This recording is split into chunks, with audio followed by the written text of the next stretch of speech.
पोड़ा रुटी शरीर में कैंसर करि पारे।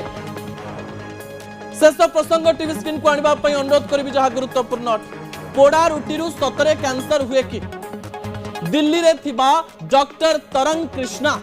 जी कि कैंसर इम्यूनोथेरापी उपरे काम करते कैंसर जड़े बड़ डॉक्टर से कहवाई चेष्टा करिसेंती जे रुटी को आमे जतबेले बारंबार सेकू एवं जो स्थान गुड़िक टिके कला हो जाए से स्थान टी खाइबा पई आपण भल पाती क्रिस्पी लगे भल लगे एवं सही जगह को समस्ते खाली रे भी खाई दे पारंती बिना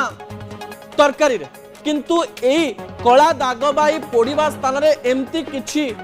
कंपाउंड थांती जो कंपाउंड गुड़िक शरीर रे गट हेल्थ बा पेटर हेल्थ को खराब करंती एवं ए कला अंश को आपण जदि प्राय 21 दिन 25 दिन किंबा 30 दिन रु अधिक दिन खाइबे ताहा शरीर रोग प्रतिरोधक शक्ति बा इम्यून सिस्टम उपरे प्रभाव पकाई थाए। वर्ष वर्ष धरी बारंबार रुटी को सेकी रुटी को कला करी खाउथिबा लोकमानंक पई गोटे बड़ संकेत जे सेमानंकर रोग प्रतिरोधक शक्ति संपूर्ण शेष होई थाई पारे। जदि शरीर में कैंसर भली कोनोसी जिंस होउची ताले कैंसर को बढ़ाइबारे ताहा साहाय्य करिवो एवं कैंसर स्टेज अति शीघ्र प्रथम रु द्वितीय द्वितीय रु तृतीय एवं तृतीय रु चतुर्थ स्टेज को चली जाई पारे। तो पोड़ा रुटी न खाई रुटी जेतेबेले सेकुचंती सही समय कम सेकंतु एवं सामान्य कला नुहे जदि अधिक आपण सेकुचंती अधिक समय तावारे रखुचंती अधिक अंश कला करूचंती या शरीर गट हेल्थ पेट हेल्थ पैनक्रियाज हेल्थ एवं इम्यून सिस्टम बा रोग प्रतिरोधक शक्ति को